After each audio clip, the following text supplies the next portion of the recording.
دوستو ایک بڑی خبر آپ کو دینے جا رہے ہیں۔ خبر یہ ہے کہ اسرائیل نے لبنان میں مبینہ قتل عام پر تنقید کے باعث غزہ کے سول ملٹری مرکز سے اسپین کو خارج کر دیا ہے۔ اسپین کو خارج کر دیا ہے، باہر کا راستہ دکھا دیا ہے۔ کیوں؟ اسرائیل کیوں ناراض ہے اور اسرائیل کے ایسا کرنے سے اسپین پر کیا اثر پڑے گا اور کیا اسپین اپنا رخ میں تبدیلی لائے گا؟ یہ بہت اہم سوال ہے اور اس کا جواب ہم آپ کو بتاتے ہیں۔ میں ہوں آپ کا میزبان وصال اعظم۔ اسرائیل اسپین کو سول ملٹری کوارڈینیشن سینٹر یعنی CMCC سے نکال دے گا، جو غزہ میں جنگ کے بعد بین الاقوامی نگرانی کے لیے قائم کیا گیا تھا۔ غزہ میں جنگ کے بعد بین الاقوامی نگرانی یعنی انٹرنیشنل وہاں پہ ویجیلنس کے لیے قائم کیا گیا تھا۔ اس میں سے جتنے بھی دیش شامل تھے ان میں اسپین بھی تھا، لیکن اسرائیل کا کہنا ہے کہ ہم اس میں سے اسپین کو الگ کر دیں گے۔ کیوں؟ یہ بہت اہم ہے۔ اسرائیلی وزیر خارجہ مطلب ہوتا ہے ایکسٹرنل افیئرز منسٹر یعنی ودیش منتری۔ اسرائیلی وزیر خارجہ گیدیون سار نے 10 اپریل کو اس کا اعلان کیا ہے۔ گیدیون سار نے کہا ہے کہ یہ فیصلہ اسپین کی حکومت کے اس مبینہ اسرائیل مخالف تعصب کی بنیاد پر کیا گیا ہے جو اس نے لبنان اور ایران کے حوالے سے اسرائیل کی جنگی کارروائیوں پر تنقید کرتے ہوئے ظاہر کیا۔ اسرائیلی وزارت خارجہ کے مطابق یہ اقدام اسرائیل مخالف جنون کے پس منظر میں کیا گیا ہے جو پیڈرو سانچیز، جو اسپین کے لیڈر ہیں، پیڈرو سانچیز وہاں کے مکھیا ہے، ان کی قیادت میں ہسپانوی حکومت میں پایا جاتا ہے اور جس سے اسرائیل اور امریکہ دونوں کے مفادات کو شدید نقصان پہنچتا ہے۔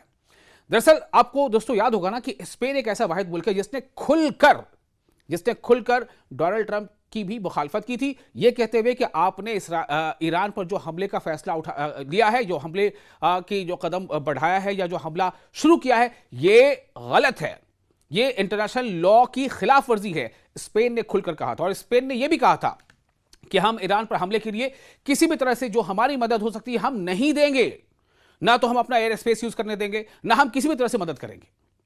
اور یہی اسپین ہے جس نے بار بار اسرائیل کو بھی تنقید کا نشانہ بنایا تھا جب اسرائیل غزہ پر لگاتار بمباری کر رہا تھا۔ حالانکہ اس کے بعد غزہ پر بمباری کچھ تھمی، رکی تو نہیں، کچھ تھمی تھی، سیز فائر کا اناؤنسمنٹ ہوا تھا، لیکن اس کے بعد بھی اسرائیل لگاتار غزہ پر حملے کرتا ہی چلا آ رہا ہے۔ تو اس کو لے کر کے اسپین نے بالکل سخت آواز اٹھائی تھی، تنقید کیا تھا، اور اب اسرائیل اسپین کو اسی بات کی کہیں نہ کہیں سزا دینا چاہتا ہے۔ اسرائیلی حکام نے بتایا ہے کہ اسپین کو باضابطہ نوٹس بھیج دیا گیا ہے۔ امریکہ جس کا عملہ غزہ کی سرحد کے قریب واقع قصبے کو کیریات گیٹ میں CMCC کی قیادت کر رہا ہے، اس کو پہلے ہی آگاہ کر دیا گیا تھا۔ وزیر خارجہ نے کہا، اسرائیل کے وزیر خارجہ یعنی کہ ودیش منتری نے کہا کہ سانچیز جو اسپین کے لیڈر ہیں، سانچیز حکومت میں اتنا واضح اسرائیل مخالف تعصب موجود ہے کہ وہ ڈونلڈ ٹرمپ کے امن منصوبے پر عمل درآمد اور CMCC کے دائرہ کار میں مثبت کردار ادا کرنے کی صلاحیت کھو چکی ہے۔ یعنی اسرائیل اسپین کو کیا کہہ رہا ہے؟ تعصب والا، اسے تعصب نظر آ رہا ہے، کیونکہ اسپین نے اسرائیل کی کھل کر تنقید کی، نہیں صرف تنقید کی بلکہ اسپین نے یہاں تک کہا تھا کہ ہم تمام تر جو ہمارے جو تعلقات ہوتے ہیں نا ڈپلومیٹ لیول پہ اور کئی لیول پہ، بزنس کے لیول پہ، ٹریڈ کے لیول پہ، ہم سب ختم کرتے ہیں اسرائیل کے ساتھ۔ یہ اعلان کیا تھا کس نے؟ اسپین نے۔ یعنی اسپین نے کہیں نہ کہیں غزہ میں ہونے والے قتل عام کے خلاف آواز اٹھائی تھی، اس کے خلاف اس نے اسرائیل کی تنقید کی تھی، کئی منچوں پر تنقید کی تھی، اور اس کے بعد جو سانچیز وہاں کے پرائم ہے ان کے بعد کئی اسپین کے لیڈروں نے اس طرح کا فیصلہ لیا تھا اور اس طرح کے بیانات دیے تھے۔ تو اسرائیل اب اسپین کو جو ہے کیا کہہ لیں اس کو ہم، جو ایک لفظ ہو سکتا ہے کہ اس کا بدلہ نکال رہا ہے۔ تقریباً 20 ملکوں کے فوجی یا سویلین اہلکار CMCC میں تعینات ہیں، جبکہ تقریباً 40 بین الاقوامی تنظیمیں بھی اس کا حصہ ہیں جو نگرانی کر رہی ہے۔ کہاں پر؟ غزہ پر۔ تو CMCC کو ڈونلڈ ٹرمپ نے اکتوبر میں حماس اور اسرائیل کے درمیان جنگ بندی کے بعد قائم کیا تھا۔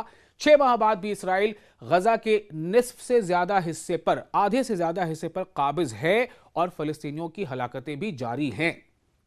اسی دوران CMCC کے تحت موقع تعمیر نو کا عمل بھی ابھی تک شروع نہیں ہوا ہے اور غزہ میں داخل ہونے والی امداد کی مقدار انتہائی کم ہے۔ خاص طور پر ایران کے ساتھ جنگ شروع ہونے کے بعد اس میں مزید کمی آ گئی ہے۔